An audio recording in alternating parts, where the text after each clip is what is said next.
హృదయపూర్వక వందనాలు తెలియజేస్తూ గత కొన్ని రోజులుగా కొన్ని యూట్యూబ్ ఛానల్స్ ఏ రకంగా అయితే నాగేశ్వరరావు గారే దీన్ని సృష్టికర్త, నాగేశ్వరరావు గారే దీన్ని ముగించిన అని చెప్తాడు, మళ్ళీ దాని గురించి రౌండ్ టేబుల్ సమావేశం పెడతాడు. అంటే దీన్ని ఏ రకంగా చూద్దాం మనం? దాంట్లో కొంతమంది గతంలో వైఎస్ రాజశేఖర రెడ్డి గారు ఉన్నప్పుడు నేను చైర్మన్ బాధ్యత వహించిన, నాకు 2 తెలుగు రాష్ట్రాలలో చాలా మందితో సత్సంబంధాలు ఉన్నాయి అంటే ఎక్కడ తీసుకుపోతున్నారు వీళ్ళంతా ఒక జగన్మోహన్ రెడ్డి గారికి సపోర్ట్గా మాట్లాడుతారు. ఇది వాస్తవ పరిస్థితి తెలుసుకోవాలి. ఎందుకంటే నాకు తెలిసిన విషయము జగన్మోహన్ రెడ్డి గారు బెయిల్ మీద ఉన్నారు. ఇది అవునా కాదా? రైట్, బెయిల్ మీద ఉన్నాడు. ఒక క్రైమ్ చేసి కొన్ని లక్షల కోట్లు 2 తెలుగు రాష్ట్రాల ప్రజల ధనాన్ని దోచిన వ్యక్తుల గురించి మీరు నిలబడుతున్నారు. ఎందుకు నిలబడుతున్నారు? ఒక నిజాయితీ పరుడు జనసేన పార్టీ పెట్టి ముందుకెళ్తుంటే మీకు అలవాటు అయిపోయింది. అప్పుడు రాజకీయాలు కావు, ఎవడు వినే పరిస్థితుల్లో లేరు. ఈరోజు జనసేన బలం తెలంగాణలో మీరు చెప్తే ఊహించరు. లక్షలాదిగా మెంబర్షిప్ అయింది మొన్న మేము పెడితే. యావత్తు తెలంగాణ పాత ఉమ్మడి 10 జిల్లాలు తీసుకుంటే అనేక చోట్ల మేము పోటీ చేస్తున్నాం. కొత్త వ్యక్తులకు అవకాశం ఇస్తున్నాం. కొత్త రాజకీయాలు కొత్తగా రాజకీయ వేదికని మేము ఏర్పాటు చేసి చాలా మందిని మేము జనసేన పార్టీలో ఆహ్వానిస్తున్నాం. అంత మంచి నిజాయితీ పరుడు జనసేన అధినేత. 2009లో కూడా ఆయన ఆ రోజు తెలంగాణ గురించి 2009లో దేవేంద్ర గౌడ్ గారు ప్రజారాజ్యంలో విలీనం ఆయన పార్టీ చేసిన తర్వాత ఆయన ఎత్తుకున్న నినాదం సామాజిక తెలంగాణకు కట్టుబడి ఉన్నా అని చెప్పిండు. అవసరమైతే మీరు వీడియోలు చూసుకోండి. అరే అప్పుడు తెలంగాణ ఊసే లేదు. 2009లో జనసేన అధినేత శ్రీ పవన్ కళ్యాణ్ గారు అంత బలంగా చెప్పిండు. అది మీరు తెలుసుకోవాలి.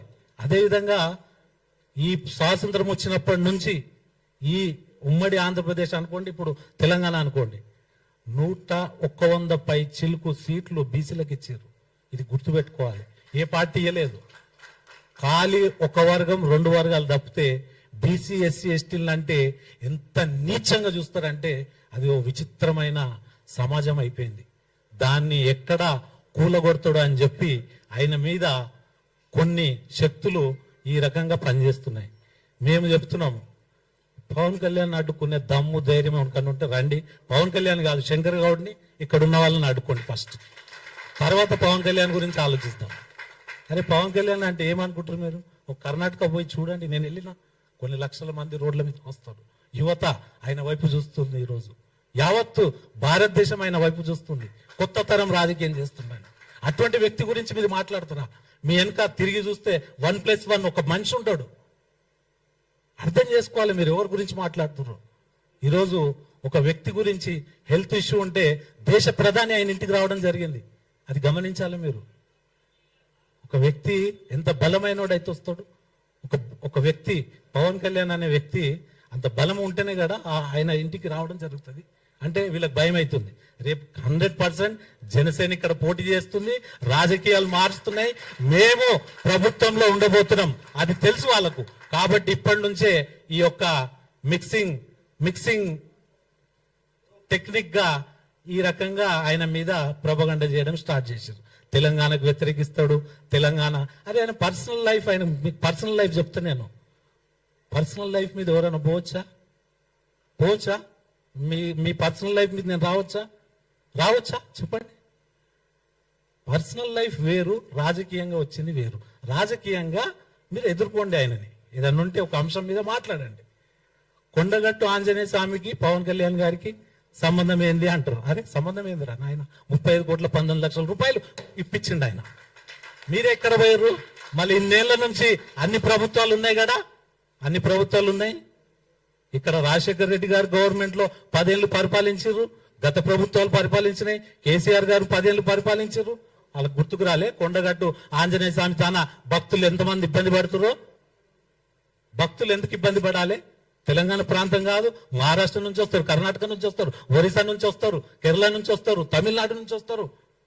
అంటే ఆపుదామా? మీరు ఎక్కడ తీసుకోబోతున్నారు తెలంగాణని? అంటే మీ నలుగురు వల్ల తెలంగాణకు చెడ్డ పేరు రాబోతుంది. అర్థం చేసుకోండి. ఆ రోజులు ఈ రోజులు కావు. ఆ రోజు ఏదో నడిచిపోయింది. ఈ రోజు ప్రతి సెకండ్లో ఎవరు ఏంది అనేది తెలిసిపోతుంది.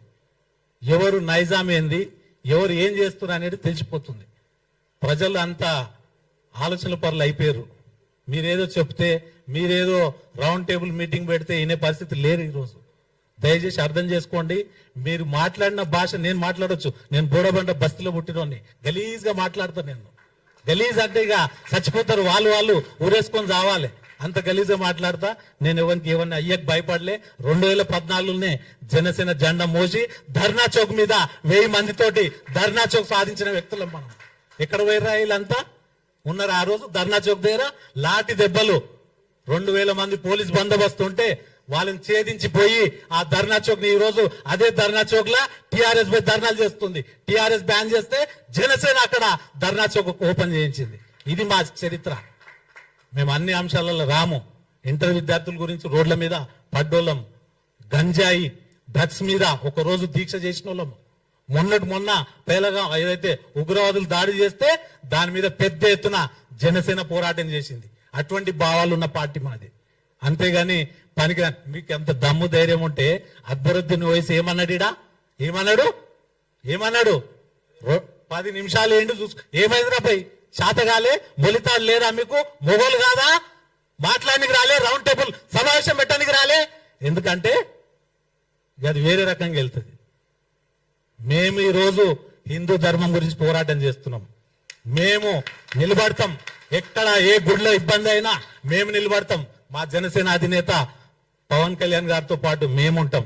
ఇవాళ భారతదేశం అంతా ఒకటే మాట నడుస్తుంది, అది మీ అందరు తెలుసు. లెఫ్ట్ భావాలు లెఫ్ట్ అయిపోయిన వాళ్ళు మొత్తం దేశం అంతా ఎక్కడ లేరాలిగా అయిపోయింది. లెఫ్ట్ భావాలు ఉన్న లెఫ్ట్కి వెళ్ళిపోయారు. ఈరోజు భారతదేశంలో ఒక ప్రధాని మంత్రి, అదేవిధంగా కేంద్ర హోంశాఖ సహాయ మంత్రులు మాట్లాడితే మీరు ఈయనేదో ఆడు ఉన్నట్టు, ఈయనేదో దాచుకొని విన్నట్టు ఈయన వచ్చి చెప్తాడు, ఈయననే సృష్టిస్తాడు. ఈయననే మాట్లాడిండు నాగేశ్వరరావు గారు, ప్రొఫెసర్ అంటే చాలా.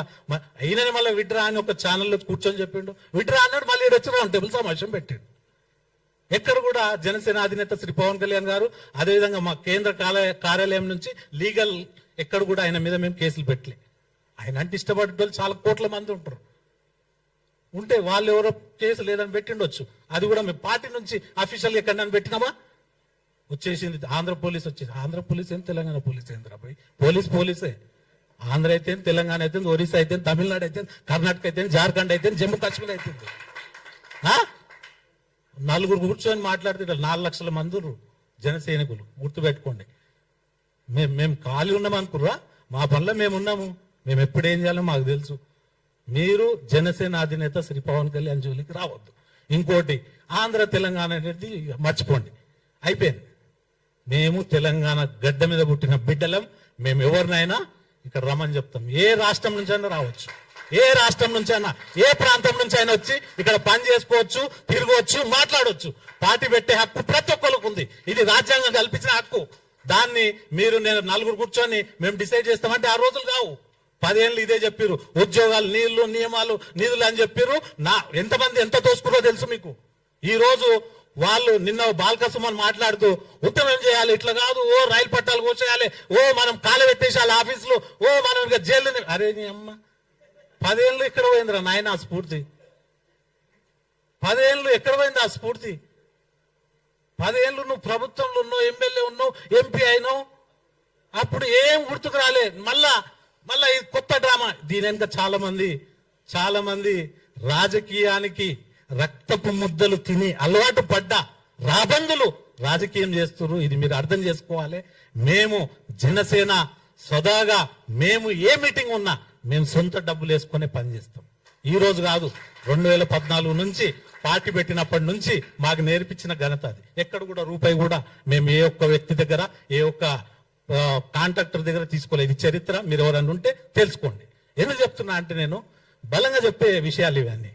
అదేవిధంగా జనసేన అధినేత శ్రీ పవన్ కళ్యాణ్ గారు తెలంగాణలో అడుగుపెట్టిన తుఫాన్, అది కొట్టుకోబోతారు. తుఫాన్ ఆయన కదిలితే 1,00,000 మంది కదులుతారు. రూపాయి కూడా ఇయ్యం మేము. మిగతా పార్టీల లెక్క ఏది బీరు, బిర్యానీ, పైసలు ఇస్తే ఆ మీటింగ్ లో కూడా ఉండరు, ఉరుకుతుంటారు. ఆ ఎండ కురుకుతుంటారు. బగ ఎండ మండుతుంటే కూడా అట్లనే నిలబడతారు. అసొంటి కార్యకర్తలు ఉండరు బైసాబ్ మా దాంట్లో. అర్థం చేసుకోండి. ఇది కొత్త తరం రాజకీయం. ఇది మీ లెక్క లత్కోర్ రాజకీయాలు పవన్ కళ్యాణ్ చెయ్యడు కాదది. అందుకే మేము అందరం అలేనైనాం. ఇంతమంది వరంగల్కి వెళ్ళి నాగేష్ ఇక్కడ చాలా మంది ఇట్లా చాలా మంది ఉన్నారు. ఎందుకంటే నల్గొండ నుంచి రవీందర్ రావు, మల్కాజ్గిరి నుంచి ఇట్లా చాలా మంది రాజకీయాన్ని చూసి చూసి బెజారైపోయి ఒక కొత్త తరం రాజకీయం గురించి ఎదురు చూసి వచ్చిన వాళ్ళు. మేము నిజంగా చెప్తున్నా, ఓట్లకు కూడా మేము పైసలు ఇవ్వలే, ఓట్లకు కూడా రూపాయి ఇవ్వలే. నాకు 5,000 ఓట్లు పడ్డాయి తాండూరు నుంచి పోటీ చేస్తే. మొన్న భారతీయ జనతా పార్టీ జనసేన నుంచి అక్కడ కూడా అన్నాడు, ఇదర్ అరే. ఇప్పుడే సబ్స్క్రైబ్ చేయండి, లైక్ చేయండి, షేర్ చేయండి. VTV ప్రైమ్, మీ ఉత్తమాభిరుచుల సమ్మేళనం.